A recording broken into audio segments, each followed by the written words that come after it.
Hey everybody, it's Fam321 here bringing you some more 5th gen Wi-Fi battles. And as you can see, this is another NU match I got from the Smogan Wi-Fi Battle Finder. But yeah, if you guys are getting bored of NU matches, don't worry. I have an OU match coming out pretty soon. I'm probably going to upload it tomorrow, and I'm not going to lie, it's actually really good.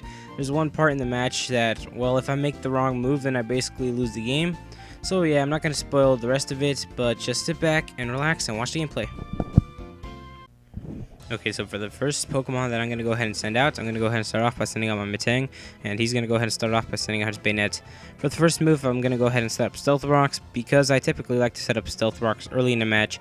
He's going to go for the Trick Room, which means he probably, now he's going to be able to outspeed me, and he's going to go for a Shadow Claw, and that does absolutely nothing, so I'm going to be able to go for a Meteor Mash, and that's actually going to do a lot to his Bayonet.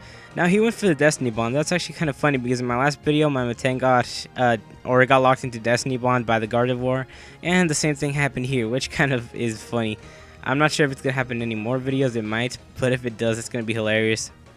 My attack increases right here, but that doesn't matter because he went ahead and used another Destiny Bond, and that's going to be the end of my Metang, which kind of sucks, but what can you do? Now he's going to go ahead and switch out into his Cradily, and I'm going to go ahead and switch out into Jumpluff. So for his first move with his Cradily, he's going to go ahead and start off by sending out the Stealth Rocks, and I'm going to go for the Sleep Powder right away, just so I can put one of his Pokemon to sleep. And this is actually pretty good because now I'll be able to set up, because most likely he's probably going to have to switch his Cradily out.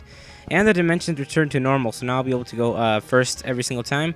I'll go for the Swords Dance because I thought he would switch, but he didn't, and he kept his Cradily.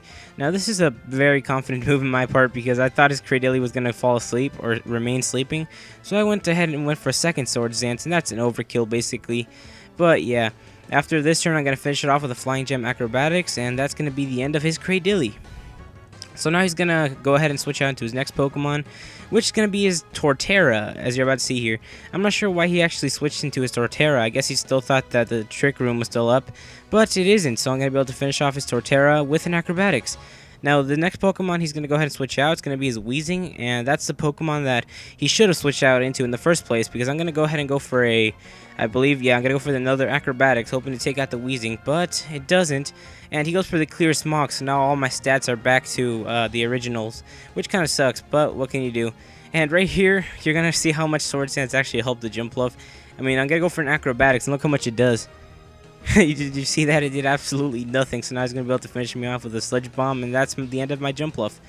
But it did its job. It took out 2 Pokemon, basically, and it almost took out a third one.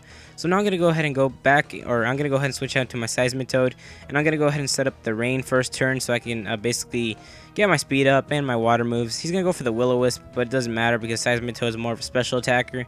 The burn won't really do that much to me, but yeah. I'm going to go ahead and go for a Surf and finish off his Weezing for this turn, and that's going to be the end of his Weezing.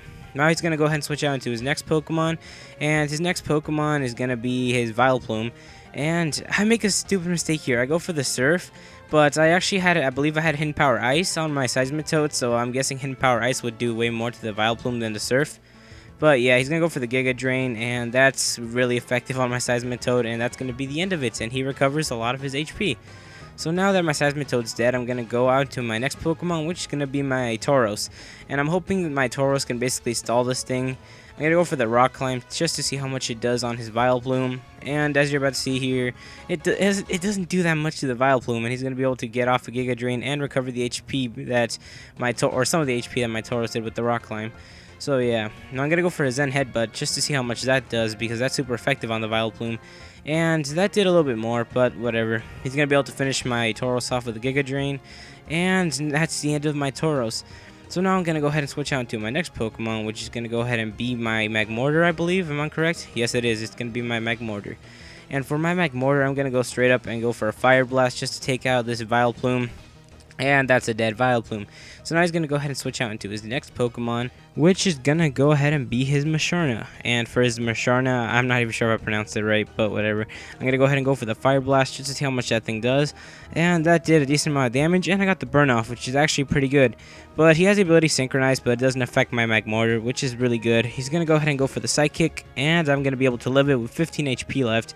He dropped my special defense, but it's not like it matters because of this next Fire Blast, I'm not going to go for the Fire Blast because I didn't want to actually have the chance of missing, so I'm going to go for the Thunderbolt and take out his Pokemon. And that's the end of the match, guys. So if you guys liked the video, please rate it, comment, and subscribe.